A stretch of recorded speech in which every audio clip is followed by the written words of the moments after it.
నమస్తే మేడం. నమస్కారం అండి. అహింస మెడిటేషన్ ఛానల్కి మీకు స్వాగతం చెబుతుంది మేడం. Welcome sir. ముందుగా మీ పేరు, మీరు ఏ ఊరు నుంచి వచ్చారో ఊరి పేరు, బిఫోర్ మెడిటేషన్, ఆఫ్టర్ మెడిటేషన్, మీ ధ్యాన జీవితం ప్రేక్షకులకు చెప్పండి మేడం. నా పేరు నాగవాణి. మాది ప్రాపర్ గుంటూరు. మేము ఉండేది హైదరాబాద్. అయితే నేను 2016లో వచ్చాను సార్ మెడిటేషన్లోకి. 2016కి ముందు ఈ బాధ్యతలు, ఇల్లు అన్నీ కొంచెం హెవీగా ఉండేవి. బాగా మంచిగా వీటి గురించి ఆలోచించేంత టైం నాకు ఉండేది కాదు. అంతకుముందు మామూలుగా పూజలు, వ్రతాలు, ఈ సప్తాహాలు ఇవి ఎక్కువ చేస్తా, డివోషనల్ వైపు ఆధ్యాత్మికంగానే ఉండేదాన్ని. నా వరకు నేను పూజలు చేస్తా, అవి ఎక్కువ ఉండేదాన్ని. ఈ తర్వాత అంతకుముందు అడపదడప ఎప్పుడన్నా నాన్ వెజ్ ఎప్పుడన్నా తినేదాన్నేమో, కానీ 2016 తర్వాత మాత్రం కంప్లీటెడ్గా శాకాహారిగానే ఉంటున్నాను. ఎందుకంటే నాకు ఎవరూ చెప్పలేదు. వీళ్ళు ధ్యానంలోకి వచ్చిన తర్వాత శాకాహారిగా ఉండాలి అనేదానికన్నా కూడా నాకు సెల్ఫ్గా అనిపించింది. ఎందుకు ఇలా అని చెప్పేసి ఒక రకమైన ఒక డైవర్ట్ అన్నమాట. మన మైండ్ తనంతట తానుగా రిజెక్ట్ చేసింది. నీకొద్దు, మనం మంచిగా ఉంటే చాలు, బతకడానికి ఆహారం తినడానికి బతకూడదు, అవి తినాలి, ఇవి తినాలి, అవి చేయాలి, ఇవి చేయాలి అని చెప్పేసేసే ఉండే ఇవి వాటికన్నా కూడా మన సెల్ఫ్ మనకి చెప్తుంది. మనం వింటే మన లోపల నుంచి స్వాగా ఉండే స్వతంత్రంగా ఉండే లోపల ఒక మెడిటేటర్ ఉంటాడు. మామూలుగా యాజ్ యూజువల్గా అందరికీ ఉంటారు. అందరికీ హెచ్చరిస్తూనే ఉంటారు, మీరు ఇది తినాలి, ఇది తినొద్దు అని. కానీ మనం వినం. అన్నీ మనకిష్టమైనవి, మనకు కావాల్సినవి తింటూ ఉంటాం.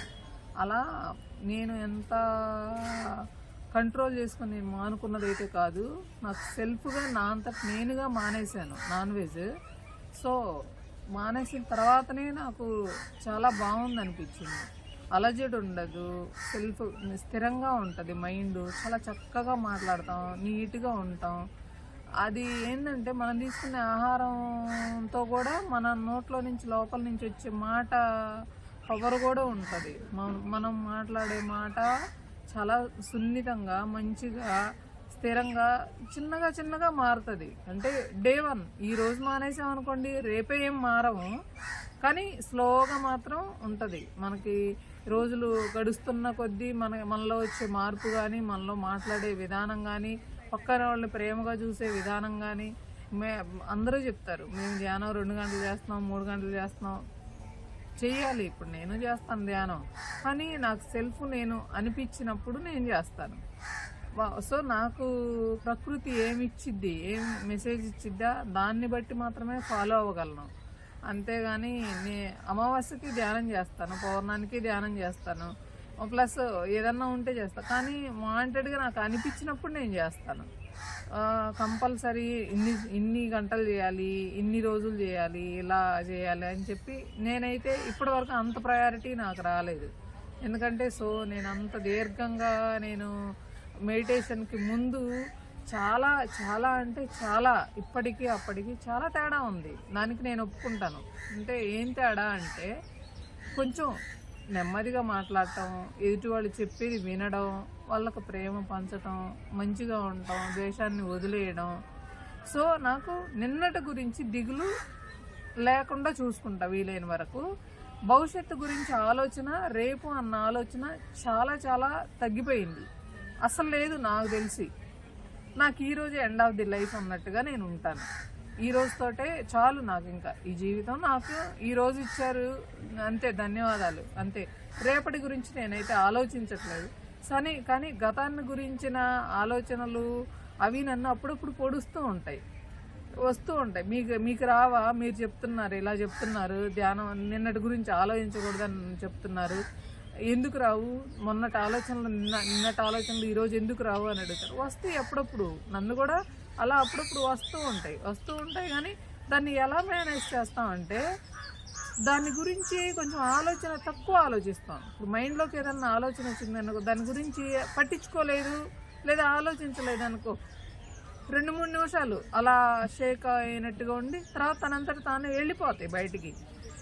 సో దాని గురించి ఆలోచిస్తూ ఉన్నాం అనుకోండి, లోపలికి లోగా వెళ్ళిపోతాం. ఆ మైండ్ లోపలికి తీసుకెళ్ళిపోయింది, నీకు తెలియకుండా మనల్ని తీసుకెళ్ళిపోయింది.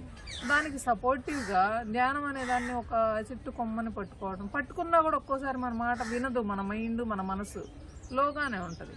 కానీ అలాంటప్పుడు ఇట్లా సామూహికంగా ధ్యానం దగ్గరికి ఇట్లా వశిష్ఠ గౌతమి అంటే కడతాలంటే ఇలా పెద్ద పెద్ద మెగా పిరమిడ్ల దగ్గర చాలా మంది 1000 మంది మెడిటేటర్స్ మధ్యలో కూర్చొని కొంచెం సేపు ధ్యానం చేసినా చాలు, చాలా పెద్ద రిలీఫ్ ఉంటుంది. ఇదేమో కావాలని చెప్పట్లేదు, నేను ప్రచారం కోసం అట్లా ఏం చెప్పట్లేదు, కానీ సెల్ఫ్గా నేను అనుభవించింది చెప్తున్నాను. ఇక్కడైతే భూమి మీద ఎవరు పేషెంట్స్ అయితే ఎవరు లేరండి. ఒక్క మాట గుర్తుపెట్టుకోండి, ప్రతి ఒక్కళ్ళు మేము ధ్యానం చేసాము, దేనికోసం మోకాళ్ళ నొప్పులు తగ్గడానికి చేసాము, బీపీ తగ్గడానికి చేసాము, షుగర్ తగ్గడానికి. సో ఇక్కడ అసలు భూమి మీద పేషెంట్లు ఎవరూ లేరు, అందరూ సైకలాజికల్గా కొంచెం సరి చేసుకుంటే చాలు. ఈ మాంసాహారం తినకుండా, మసాలాలు తినకుండా కొంచెం అన్నీ తగ్గించుకొని, భావోద్వేగాలు తగ్గించుకొని, ఈ ఫుడ్లో ఎలా అయితే మార్పు తెచ్చుకున్నామో సైకలాజికల్ కూడా దేనికి గవకన స్పందించకుండా. ఎలా స్పందించకుండా ఉండాలి అంటే, ఎవరన్నా బాధలో ఉన్నప్పుడు స్పందించండి, ఎవరికన్నా మన సహాయం కావాలి అన్నప్పుడు స్పందించండి, ఎవరికన్నా మన అవసరం కావాలి అన్నప్పుడు స్పందించండి. అంతేగాని ఉన్నదానికి లేని దానికి మన గురించి మనం గొప్పగా చెప్పుకోకూడదు. ఫస్ట్ మన గురించి మనం ఎంత లోగా ఉంటే అంత ప్రశాంతంగా ఉంటాం. ఎంత మన ఆహారపు అలవాట్లు ఎంత మంచిగా చేసుకుంటే నీ బాడీ నిన్ను అడిగిద్ది నాకు ఆహారం కావాలని, అప్పుడే తీసుకో. అనవసరంగా నాకు టైం అయింది కదా నేను తింటాను, నాకు టైం అయింది కదా నేను ధ్యానం ఒక స్టేజ్ వచ్చాక ధ్యానం కూడా కంపల్సరీ కూర్చోమని నిన్ను అడగదు, తనకు కావాల్సినప్పుడు నిన్ను కూర్చోబెట్టింది. అప్పుడు నువ్వు రియలైజ్ అయ్యి ఓహో నాకు ధ్యానం అవసరం అని చెప్పేసి కూర్చో, చాలా బాగుంటుంది. ఇలా ఎవరికి వాళ్ళు నీట్గా మంచిగా చేయగలిగిన రోజు పత్రిచి గారు చెప్తానే ఉంటారు, ఏది ఎంత వరకు సైలెంట్గా ఉంటే నువ్వు కృషి చేయి, అవమానం చేయి, కోపం రాని. ఆ కోపాలు అవమానాలు ఇవన్నీ ఉంటాయి. మేము ధ్యానంలోకి వచ్చాం కదా, మాకు బాధలు ఎందుకు పోలేదు, మాకు బాధలు వస్తూనే ఉన్నాయి, మాకు ఎందుకు బాధలు పోవట్లేదు అని చెప్పి కొంతమంది నన్ను క్వశ్చన్ అడిగారు. బాధలు పోవటానికి కాదు కదా మనం ధ్యానం చేసేది, మన కర్మలు దగ్ధం అవ్వడానికి చేస్తున్నాం. ఇప్పుడు మనమే ఉన్నాం, మన తోటి వాళ్ళే ఉంటారు, వాళ్ళ ప్రాణం ఎలాగూ ఆ రోజుతో బాడీ వెకేట్ చేయాలని ఉంటుంది. నువ్వెంత ధ్యానం చేస్తే వాళ్ళ బాడీని నువ్వు ఆపగలవు, వాళ్ళ సోల్ని ఆ బాడీలోనే ఉంచేటట్టుగా నువ్వు ఆపలేం కదా. కానీ చూసేవాళ్ళు ఏమనుకుంటారు, వీళ్ళు ధ్యానం చేస్తున్నారు, అవి చేస్తున్నారు, ఇవి చేస్తున్నారు, వీళ్ళకి అన్నీ జరుగుతూనే ఉన్నాయి కదా. సో కాలం జరుగుతూనే ఉంటుంది, రోజు సూర్యాస్తమయం సూర్యోదయం ఎలా ఉంటాయో మన లైఫ్లో జరిగేవి కూడా అన్నీ అలా జరుగుతూ ఉంటాయి. మనతో పాటుగా మనల్ని చూసి, మనల్ని ఐడియల్గా, మనల్ని ఒక ఉదాహరణగా చేసుకొని మారేవాళ్ళు ఉంటే అలా ఉండాలి మనం.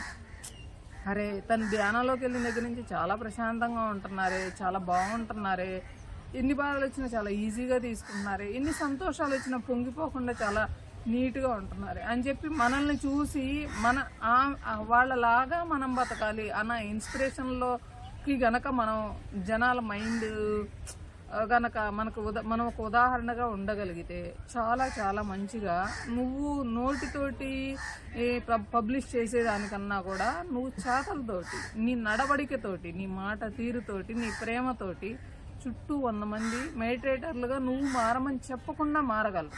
ఇది నా ఉద్దేశం, ఇది మాత్రం నేను చెప్పగలను. మేడం చిన్న ప్రశ్న మేడం, ఓకే సార్.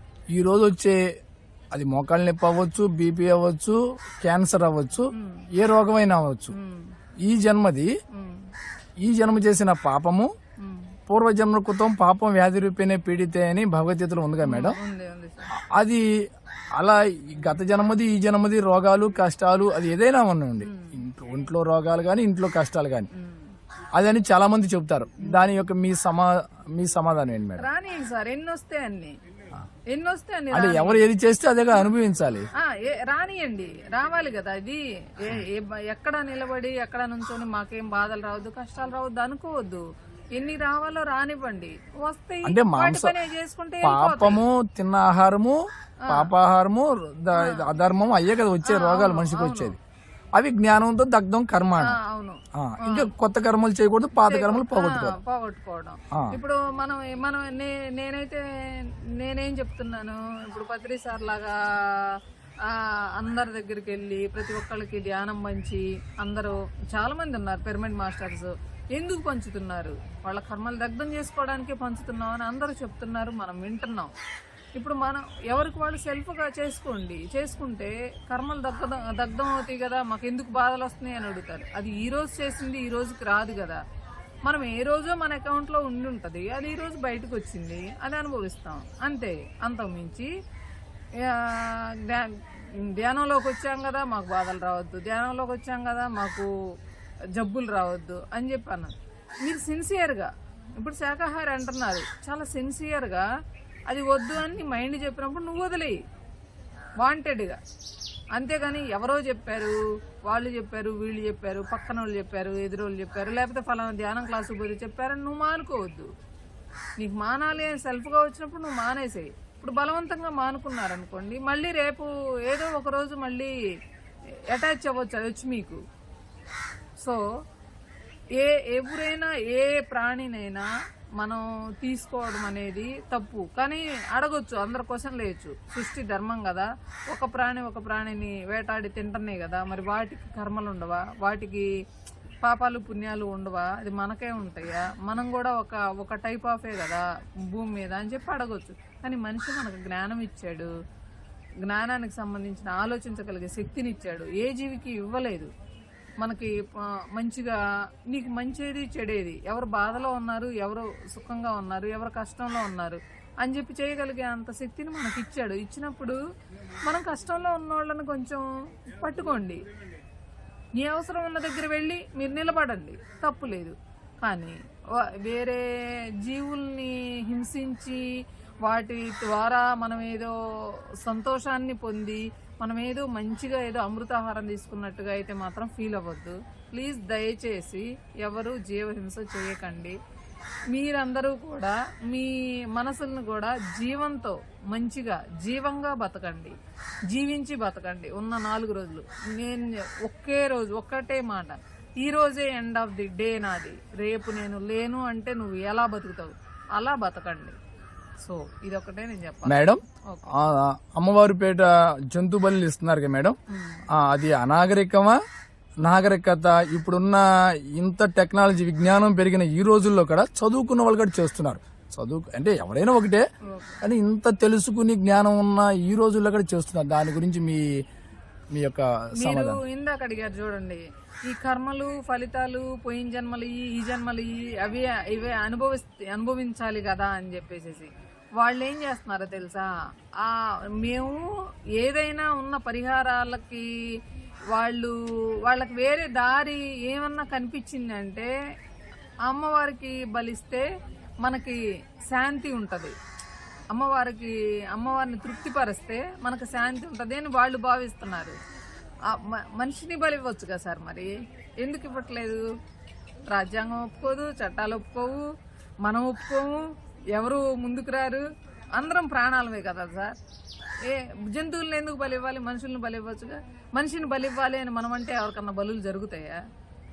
అమ్మవారు కోళ్ళని కుక్కల్ని వాటిని మేకల్ని వీటిని జంతు బలి వద్దు, నాకు మానవ బలి కావాలి అని అడిగారనుకోండి అమ్మవారు, ఎవరైనా చేస్తారా? మేడం ఒక చిన్న ప్రశ్న మేడం, శాకాహారం కూడా నైవేద్యాలు ఇస్తున్నారు కదా చాలా మంది, అంటే కొందరేమో బల్లి ఇచ్చి నైవేద్యాలు అన్నారు మీరు అన్నది, శాకాహార పాలు పొంగలు కూడా కొందరు ఇచ్చేవాళ్ళు ఉన్నారు కదా. ఇంకొకటి మరి ఇప్పుడు చాలా మంది బాగా యోగులు వాళ్ళు ధ్యానంలో చూసుకుని తెలుసుకున్నవి చెప్పినవి ఉన్నాయి, అమ్మవారు పూనకంలో రాదు కదా, అదంతా మానసికంగా వీక్ గా ఉన్న వాళ్ళే దేవత పేరులోనే ఉంది, అమ్మ అంటున్నా. అమ్మ అంటే అందరికీ అమ్మే కదా, మరి అమ్మ ఎలా బలి కోరుతుంది తన బిడ్డల్ని? దాని గురించి మీ చక్కటి జ్ఞానాన్ని. అమ్మవారైతే ఎవరి బలిని కోరదు. అది బలి ఇవ్వటం ఏంటి అంటే, బలి అనే ఆచారం ఇంతకుముందు ఏం పెట్టారో తెలియదు, ప్రస్తుతం అయితే మైండ్ అనాలిసిస్ ప్రకారం బలి ఇవ్వు. ఏం బలి ఇవ్వాలి? నీలో ఉన్న క్రోధం, నీలో ఉన్న అసహనం, నీలో ఉన్న బాధ, నీలో ఉన్న ఇరిటేషను, డిప్రెషను, నీకు ఇతరులను గౌరవించలేని పరిస్థితి, ఇవన్నీ మంచిగా బలిచ్చేయండి. ఇవన్నీ మీ మానసికంగా మీరు పడే ఈ నెగిటివ్ థాట్స్, నెగిటివ్ ఎనర్జీ ఏదైతే ఉందో అమ్మవారికి బలివ్వండి. ఎవరు వద్దనట్లేదు కదా, కాదనట్లేదు.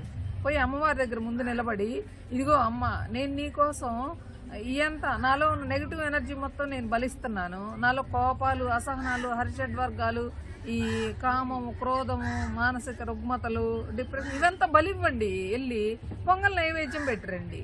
సో నేను ఇది ఒక్కటే నేను చెప్పగలను. బాగుంది. నేటి సమాజానికి మంచి సందేశం ఇచ్చారు మేడం. ఇంకా మీ ధ్యానంలో ఇప్పుడు త్రినేత్రం అనుభవాలు అంటారు, మీకు ఏమన్నా 1-2 అనుభవాలు వచ్చినాయి మేడం? ఉంటే చెప్తారా? సార్ వచ్చినాయి రావటం. అసలు పెద్ద లావా లాగా, ఒక రెడ్ కలర్ లాగా ఒకసారి ఎక్కడంటే ప్రకృతి వ్యాలీ పిరమిడ్ లో నాకు అట్లా ఒకసారి జరిగింది. అట్లా ఎట్లా అంటే ఒక ప్రళయం లాగా, ఒక నిప్పులు వర్షం అది లాగా కనిపించింది. సో అది తట్టుకోవడం కొంచెం కష్టం అనిపించింది నాకు. పర్లేదు అయినా కానీ, తర్వాత ఎప్పుడు నాకు అదేం తగలలేదు, కానీ పీస్ఫుల్గా ఉంటుంది. దాని తర్వాత కొంచెం అంతకుముందు నాకు బాగా సివియర్ హెడేక్ అనమాట. హెడేక్ ఎలా వచ్చింది అంటే, నేను ఈ రోజే నాకు లాస్ట్ రోజు, రేపు నేను ఉండను అన్నంత నొప్పి వచ్చేది.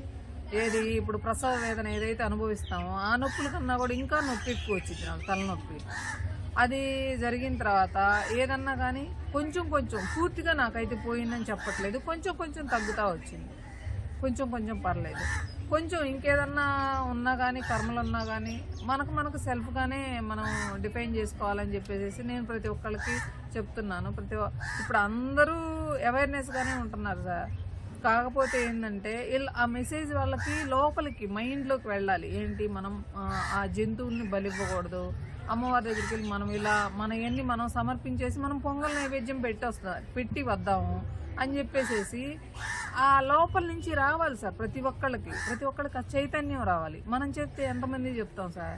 100 మందికి చెప్తాం, 200 మందికి చెప్తాం, లేదా బాగుంటే 1,00,000 మందికి చెప్తాం, 2 లక్షల మందికి చెప్తున్నా. దగ్గరికి వెళ్ళి చెప్పాలి. సెల్ఫ్ మోటివేషన్ కావాలి. ప్రతి ఒక్కళ్ళు సెల్ఫ్గా ఆలోచించండి. పక్కన వాళ్ళ మీద, అంటే పక్కన వాళ్ళు చెప్పేది వినొద్దు అనట్లేదు నేను, వినండి. విన్నా కానీ లోపల నుంచి మీ అంతటి మీరుగా స్వశక్తిగా ఆలోచించి ఎవరికి వాళ్ళు సూపర్ మాస్టర్స్, ఎవరికి వాళ్ళు గ్రాండ్ మాస్టర్స్. ప్రతి ఒక్కళ్ళు ధ్యానంలోకి ఈ రోజు రాకపోతే రేపు వస్తారు సార్, రేపు రాకపోతే ఎల్లుండి వస్తారు. ఇప్పుడు పూజ ఉంది, అందరూ పూజలు చేస్తున్నారు. పూజ అంటే ఏంటి? ఎల్కేజీ నుంచి పైకి వస్తారు కదా పిల్లలు, ఎవరైనా చదువుకొని పైకి వస్తారు.